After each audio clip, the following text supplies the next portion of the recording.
Mesdames, Mesdemoiselles et Messieurs, bonjour à toutes et à tous, ou bonsoir. Voilà, je suis très heureux de vous retrouver après 2 jours d'absence, carrément. Je suis heureux de vous retrouver ici sur la tribune d'éveil des consciences, après 2 jours de fête d'emblée.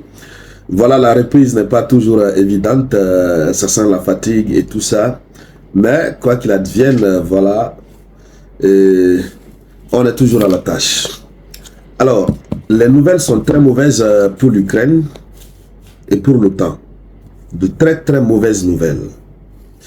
Vous savez, il y a de cela 5 à 6 jours, nous avons animé une vidéoconférence ici où nous avons expliqué le refus de la Pologne de vouloir utiliser des armes otaniennes pour défendre le territoire ukrainien. Nous avons titré cette vidéo comme étant la Pologne qui montrait son vrai visage à l'Ukraine. Alors, comme ils l'ont annoncé, les responsables de l'OTAN l'ont annoncé, la Norvège et je ne sais pas encore quel pays, ils ont effectivement embarqué des systèmes de défense, NASAMS et des avions de chasse, en tout cas des équipements militaires. Cette fois-ci, pas destinés directement pour la Pologne, mais ça devrait plutôt transiter par la Pologne pour ensuite arriver en Ukraine. Puisque l'Ukraine demande de façon incessante des armes, parce que les soldats russes sont en train de progresser du côté de l'Est, que ce soit dans le Donbass, le Donetsk, ils sont en train de progresser véritablement. Et donc la pression de Zelensky fait que l'OTAN a décidé d'envoyer ses armes. Mais très malheureusement, le navire qui transportait les armes a échoué. Et c'est donc une déception totale, une déception grandissime qui s'abat sur l'OTAN, qui s'abat sur l'Ukraine. Alors, comment tout cela s'est passé et quelles vont être les conséquences? C'est bien sûr de cela que nous allons parler dans le cadre de cette vidéoconférence que je vous demande de partager au maximum. Partagez-la dans tous les groupes possibles. Mettez surtout beaucoup de j'aime. Et donc, allons-y dans les profondeurs. L'information est tombée. C'est un incident qui tombe mal, au dire des Occidentaux. Mais les Occidentaux ne veulent pas, notamment les autorités polonaises, ne veulent pas ressortir vraiment l'impact suffisamment catastrophique de ce qui s'est passé. Ils sont en train de tenter de banaliser. Alors, c'est un navire qui a échoué. Le navire s'appelle Finland Seaways. C'est un navire civil qu'ils ont chargé d'équipements anti-aériens norvégiens. Regardez d'abord, figurez-vous, hein, c'est un navire civil, mais qu'ils ont chargé avec des équipements militaires.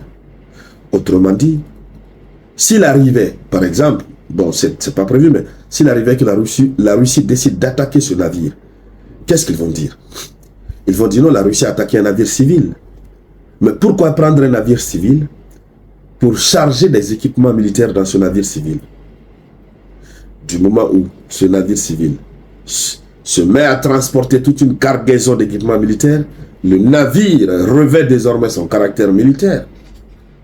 Et donc, en période de conflit armé, il devient donc une cible, ça c'est très clair. Bon, mais heureusement, c'était juste dans le cadre du transport commercial, si on peut le dire ainsi. Donc, le navire a échoué, ce navire a heurté un haut fond au large des côtes norvégiennes jeudi soir. C'est un grand bâtiment, hein? C'est un grand bâtiment, ce navire est un grand bâtiment. Hein? Le bâtiment a subi des dommages au niveau du gouvernail et de l'hélice. Et donc, ce navire devrait acheminer ce matériel vers la Pologne, plus précisément vers la plateforme logistique de Rzeszów, de Rzeszów, voilà, c'est ça. C'est une base qui est située dans le sud-ouest de la Pologne et qui joue un rôle stratégique majeur pour l'approvisionnement militaire de l'Ukraine. Ça, c'est depuis le début du conflit armé. Donc, le navire a échoué. Il devrait transporter le matériel et ensuite on prend là-bas pour l'envoyer en Ukraine. Alors, malgré cela, ils ont décidé de, voilà, après de débarquer tout, de mettre dans un autre navire qui va transporter jusqu'à destination. Mais les autorités ukrainiennes se lamentent que déjà ça va causer un très grand retard puisque tout est urgent en Ukraine. Alors, que comportait, quels sont les équipements qui étaient à l'intérieur de ce navire, de ce grand bâtiment? Donc, le matériel embarqué fait partie d'un ensemble plus vaste, comprenant des chasseurs F-35. Donc, il faut comprendre que c'est un gros navire. Plusieurs chasseurs F-35. On avait un système de défense anti-aérien NASAMS. NASAMS, voilà, NASAMS. Et une centaine de soldats norvégiens étaient aussi à bord. Alors, ce déploiement devait assurer au sein d'une rotation des forces de l'OTAN la protection du hub polonais. Donc, vous voyez, il y a même une confusion dans les différentes déclarations. Le matériel était destiné à transiter en Pologne pour aller en Ukraine. Après, on nous dit que ce matériel était destiné à la protection du hub polonais, ce centre stratégique, RZSO, voilà, j'y arrive. Donc, il crée la confusion partout. Mais nous, on sait déjà que la Norvège, et je crois quel pays, oui, l'Allemagne, avait demandé à la Pologne de recevoir ces équipements militaires. Il y a de cela 4 jours. On avait fait une vidéoconférence là-dessus. Ils avaient demandé, notamment avec le système NASAMS, ils avaient demandé à la Pologne d'abattre les missiles russes au-dessus de l'Ukraine. La Pologne avait dit non. La Pologne avait dit, néanmoins, vous pouvez envoyer ici, vous envoyez, ce sera juste pour protéger le flanc, je crois que c'est le flanc est, le flanc est du territoire de l'OTAN. La Pologne avait dit que ce sera exclusivement destiné à la protection de son territoire et des territoires de l'OTAN, que l'Ukraine n'était pas à l'ordre du jour.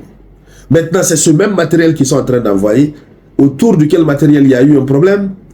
Ça, c'est un fait naturel, ça, c'est un fait de Dieu. Voilà.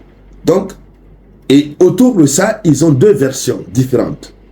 Tantôt, ils nous disent que ça devrait faire escale en Pologne pour ensuite transiter en Ukraine, puisque depuis le début du conflit, c'est comme ça. Tantôt, ils nous disent que c'était pour protéger une partie de la Pologne, etc., etc. Vous voyez combien de fois ces gens-là ne sont pas dans une vérité. Alors, ce qui reste clair, officiellement, c'était pour envoyer en Ukraine. Voilà. Et la vérité dans tout ça, c'est que le navire a échoué. Ça, on sait ça déjà. Et c'est ce qui est la très mauvaise nouvelle pour l'Ukraine. Et donc, mesdames, mesdemoiselles et messieurs, voici la une de l'actualité internationale. Je vais vous revenir tout à l'heure. Il y a eu beaucoup d'actualités. Nous allons les condenser et en parler dans les vidéoconférences à venir. On va décortiquer dans les vidéoconférences à venir. Merci donc à toutes et à tous. Je vous reviens tout à l'heure avec de nouvelles actualités. C'était la voix de votre unique samouraï.